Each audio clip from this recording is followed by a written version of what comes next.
Learning objectives.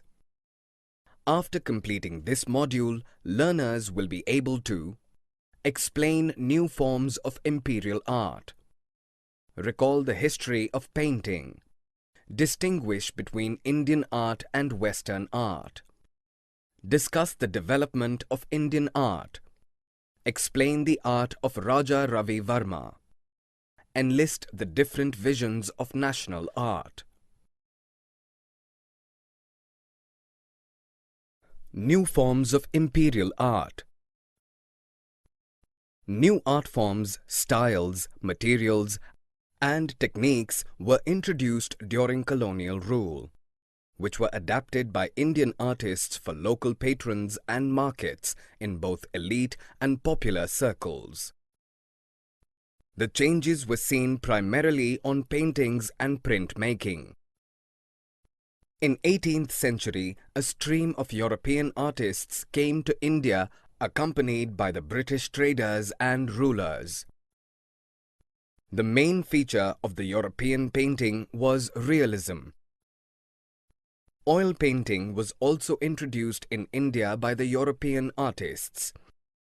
It enabled artists to produce images that looked real. Paintings were based on varied subjects. However, the European artists' common intention was to emphasize the superiority of Britain, its culture, its people, and its power. Looking for the picturesque. Picturesque landscape painting that depicted India as quaint land to be explored by travelling British artists was one of the popular imperial traditions. The most famous artists of this tradition were Thomas Daniel and his nephew William Daniel. In some of the images, they showed the British rule bringing modern civilization to India. In others, images depicting buildings reminding the glory of past and decaying ancient civilization.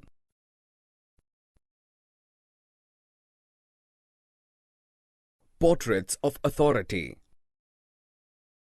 Portrait painting was another tradition of art that became popular in colonial India. The rich and powerful people, both Indian and British, were very fond of self-portraits. In colonial India, portraits were life-size images that looked lifelike and real. The art of making portraits is known as portraiture, that served as an ideal means of displaying the luxurious lifestyles, wealth, and status generated by British in India. European artists like Johann Zoffany visited India in search of profitable commissions. He was born in Germany. He lived in England and came to India and stayed for 5 years. He depicted the British as superior and imperious, flaunting their clothes, standing regally or sitting arrogantly and living a life of luxury, while Indians were portrayed occupying a shadowy background in his paintings. Many Indian Nawabs got their portraits painted by European painters.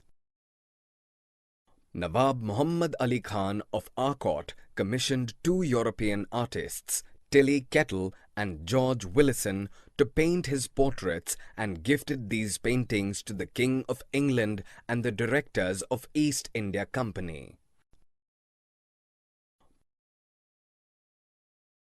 Painting history. History painting was a third category of imperial art. These paintings dramatized and recreated various episodes of British imperial history and enjoyed prestige and became very popular in the late 18th and early 19th century. British and their victories in India served as rich material for history painters in Britain. They painted the various wars in which the colonial rule had defeated the Indians, and British were celebrating their power, their victories, and their supremacy.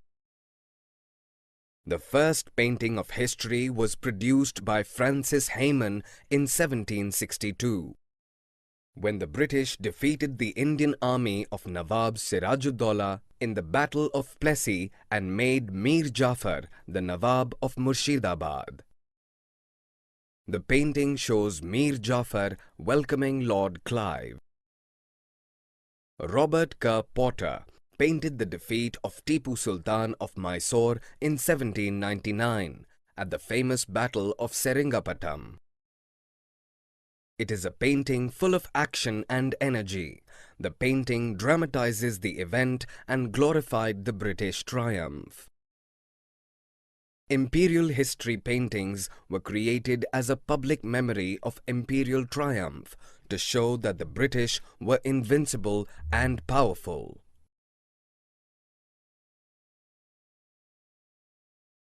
What happened to the court artists? There were different Indian traditions of art in different courts. In Mysore, Tipu Sultan resisted the European art and continued to encourage his tradition of mural paintings. The court of Murshidabad had a different trend. The British had successfully installed Nawabs on the throne. First Mir Jafar, followed by Mir Qasim after he defeated Sirajuddaulah. The Nawabs encouraged local miniature artists to absorb the tastes and artists' style of British.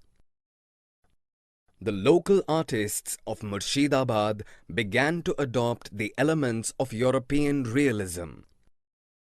They used perspective, that is, style of painting which creates a sense of distance between objects that are near and those at a distance. They used various shades to make the figures realistic. The local courts lost their wealth and power.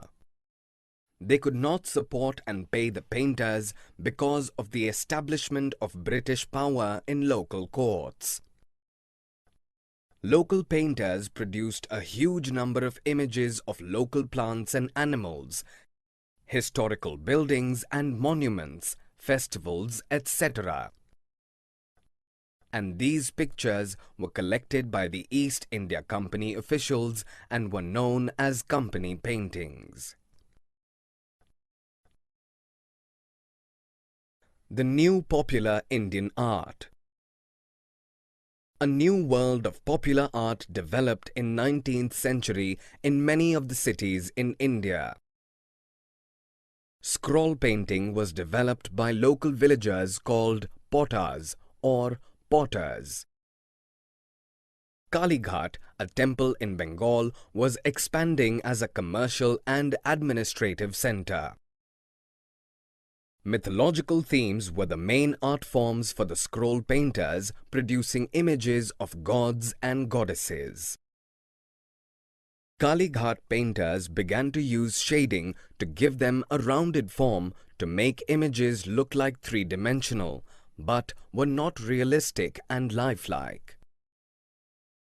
Early Kalighat paintings used a bold, deliberately non-realistic style for depicting large and powerful figures with minimum number of lines, detail and colors.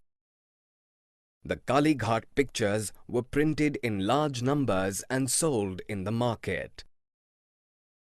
In late 19th century, mechanical printing presses were set up in different parts of India, which helped in producing larger number of printings. Calcutta Art Studio was set up in late 19th century in Calcutta and produced lifelike images of eminent Bengali personalities as well as mythological pictures. In the early 20th century, with the spread of nationalism, the studio produced popular prints with elements of nationalism. Some of them have Bharat Mata appearing as a goddess carrying the national flag or nationalist heroes sacrificing their head to Bharat Mata.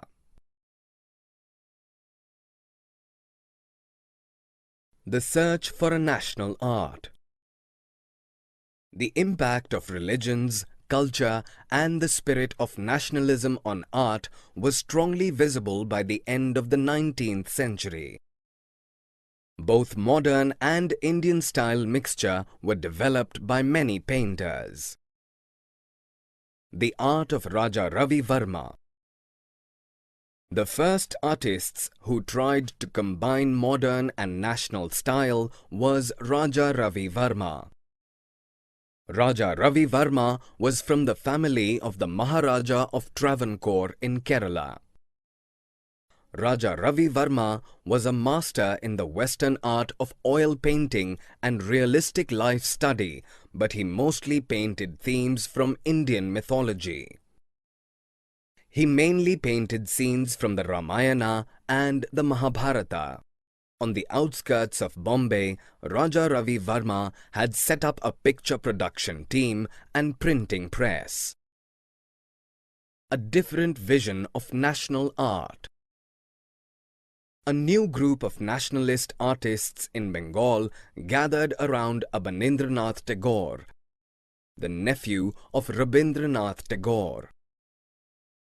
They opposed the art of Ravi Varma as imitative of Western style and declared that Western and modern art could not be used to depict the nation's ancient myths and legends. They wanted to revival and turning of inspiration to medieval Indian traditions of miniature painting and the ancient art of mural paintings in the Ajanta caves. They received inspiration from Rajput style of paintings. The art of Abanindranath Tagore and group were influenced by the Japanese paintings that can be seen in some of the paintings. Summary. Let us summarize what we have learned. Paintings were based on varied subjects. However, the European artists' common intention was to emphasize the superiority of Britain, its culture, its people, and its power. Picturesque landscape painting that depicted India as quaint land to be explored by traveling British artists was one of the popular imperial traditions. Portrait painting was another tradition of art that became popular in colonial India. European artists like Johann Zoffany visited India in search of profitable commissions.